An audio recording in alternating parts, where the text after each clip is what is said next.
What if your feelings and your heartbreak were a portal?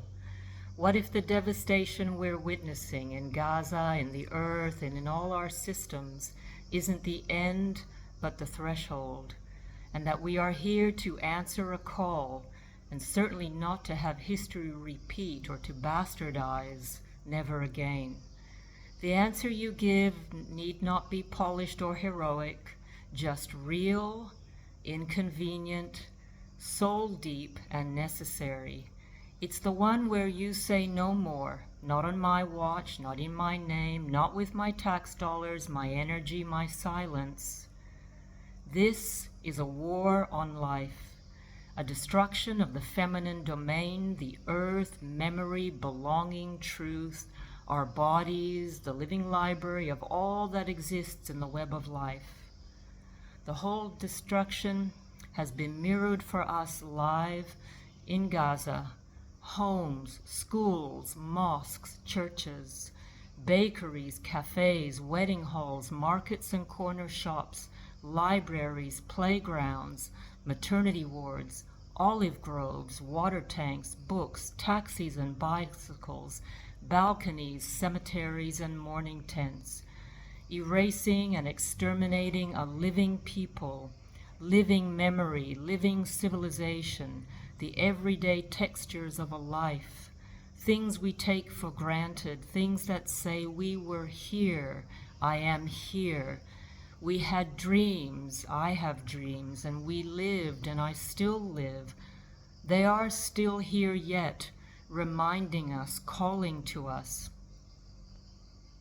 This destructive force wears many faces: genocide, ecocide, ICE, femicide, surveillance, supremacy, exploitation, and still we are told to be polite, and we are threatened into silence.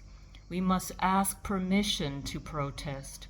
We are taught to ignore, normalize, spiritualize, and vote for all manner of harm. But these will not bring peace, and silence is not sacred, and collusion with empire is not holy. It's a spell. Fully being here recognizes and chooses to dismantle empire, to break it.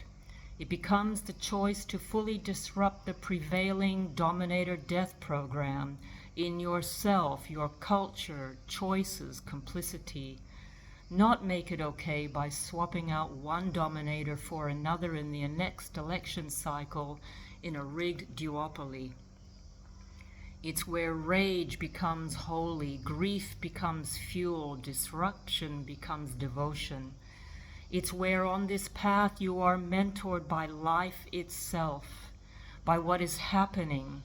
Life itself is the guru, the mentor, and it's where you cross the threshold, not to escape the world, but to fully embody into it and serve it. You remember your entire existence here as an instrument of truth and engagement. Above all, you stop asking for permission to be human or pretending you are not.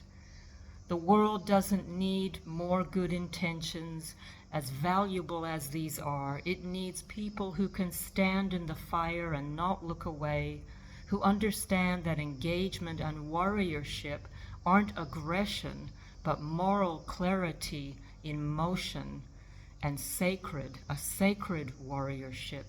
This is the moment of reckoning, and if you can feel this deep in your bones, then you already know you've crossed the threshold. You're not alone, and you stand with millions, and the web of life remembers who you are and knows your name.